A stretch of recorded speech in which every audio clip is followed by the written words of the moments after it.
You're watching Bloomberg Law. I'm Pacchia. The job market is so tough for some recent law school graduates that they are now suing their schools, claiming that the institutions misled them with false employment data for the school's alumni. Suits against 3 law schools were filed last year, and another 12 were sued earlier this month.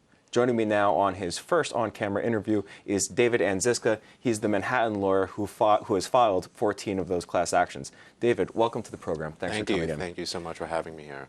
What precisely are you claiming that the schools did wrong? That essentially law schools, when they disclose that they have a 90 to 95% placement rate, they fail to break down the placement rate in more detailed information that would give a more accurate picture to how poor the job market is and how poor of a chance graduates have of obtaining gainful employment. And what we mean by gainful employment is full-time permanent employment for which a JD degree is required or preferred.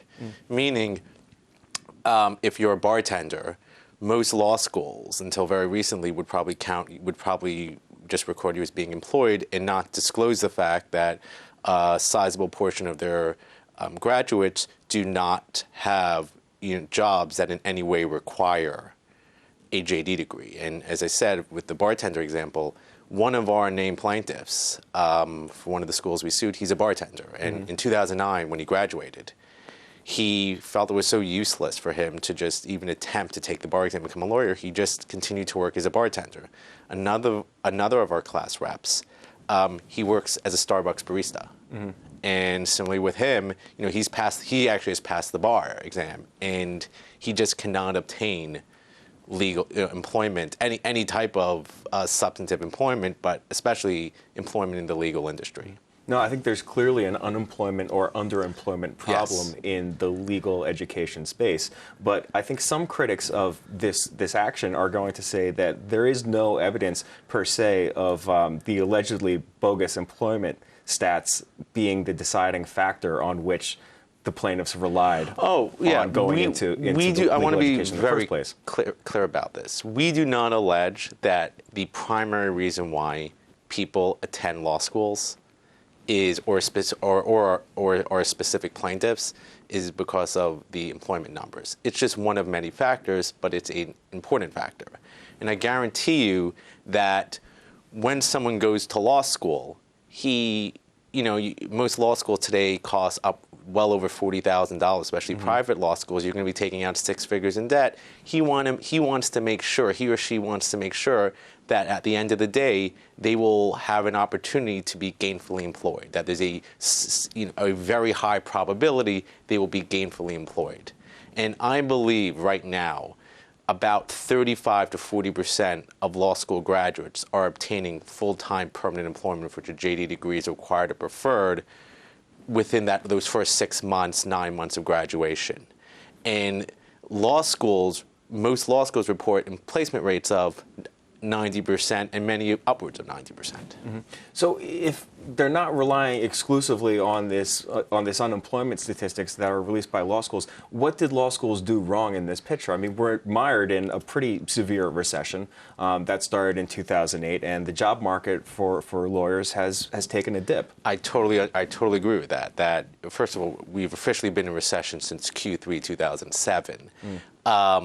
But yeah, that's our whole point, is that we've been in recession in 2008, 2009, 2010, yet the employment data, the placement rates for many of these schools remain at 90%, which just defies logic. I mean, we've had this major bloodletting in the legal industry, yet most law schools are reporting placement rates of well over 90%. So some would say they're just meeting market demand. People want to attend law school for whatever reason they might have.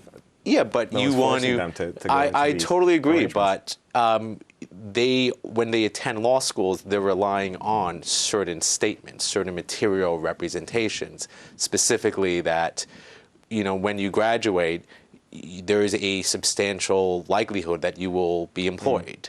And the reality situation is you might technically be employed, but you'll be working as a contract attorney. You'll be working as a in a position that has nothing to do with a JD degree. You might be a real estate broker. You don't need to go to law school to become a real estate broker. So I kind of feel that law schools, they have a duty to break down the numbers in a more detailed way.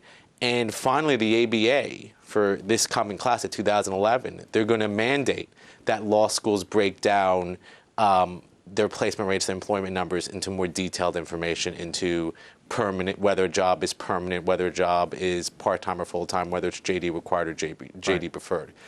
That's a great point. A lot of schools are going to say that in previous years, they were just doing what the American Bar Association told them to do with respect to reporting employment statistics after their students go on and graduate and enter the workforce. Are you claiming that the ABA rules, in essence, required law schools to lie? I wouldn't say required. I would say the ABA had a bare minimum standard. And this bare minimum standard is in no way does it establish a legally cognizable threshold.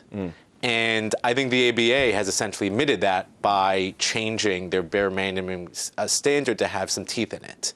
So, when law schools claim, hey, don't blame us, we were just complying with the ABA really had, it was just a bare minimum standard. Any type of job could be reported as employment. I want to talk about the collateral effects of your suits. You're seeking, all told, hundreds of millions of dollars of tuition reimbursement from these law schools. If you're successful, what is the effect going to be on legal education as a business? I would imagine that this would distort their business models and perhaps even push a couple schools into bankruptcy.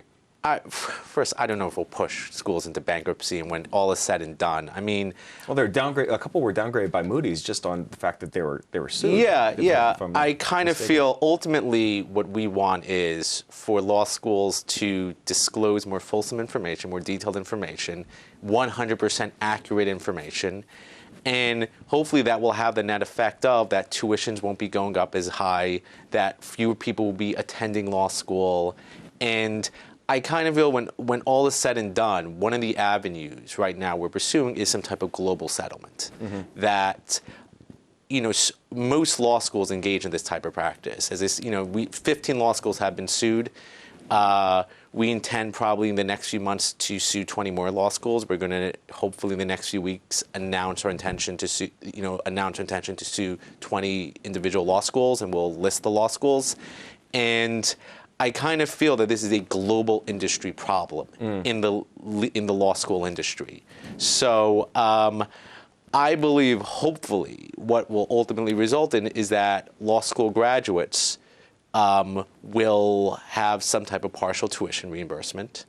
And there will also be substantial injunctive relief in the form of law schools are going to have to retain an independent third-party auditor to independently audit and verify the numbers. So just like a publicly traded company, it has to retain an Ernst & Young, an independent accountant, to verify the numbers. Similarly with law schools, they're going to have to report 100% accurate information. As you were saying, this is primarily an issue that's confined to the legal education space. But I can't, as you're telling me about this lawsuit or series of lawsuits, disassociate it from the other things that are happening in higher education in America. Is there a parallel here to be made? Do you expect to be suing other graduate school? It's an interesting question. In different spaces we going get forward? that question all the time, especially about journalism schools. I haven't really looked into representations made by journalism schools as to their employment opportunities or their placement rates. But let's say, for example, medical schools. Most, because of the match system, most medical schools probably have 100% or close to that placement rates. The match system ensures that. When it comes to business schools, they do a really good job at tracking the placement rates of their students and depicting depicting a realistic a realistic scenario to prospective students. Law schools, this has really been a dirty industry secret for a long time. Partially, it has to do with the U.S. News rankings because it constitutes 18% of the U.S. News rankings. So law schools, in order to move up into the rankings, a lot of schools have gamed the system, have gamed the ranking system. But in terms of other graduate schools, as I said, right now, I think with law schools, it's probably the worst out of most graduate schools. David, thanks so much for coming in today. Thank you so much. If you'd like to learn more about the cases or issues we just discussed, be sure to check out our offerings on BloombergLaw.com and also on the Bloomberg Terminal. I'm Pacchia. Thanks for watching.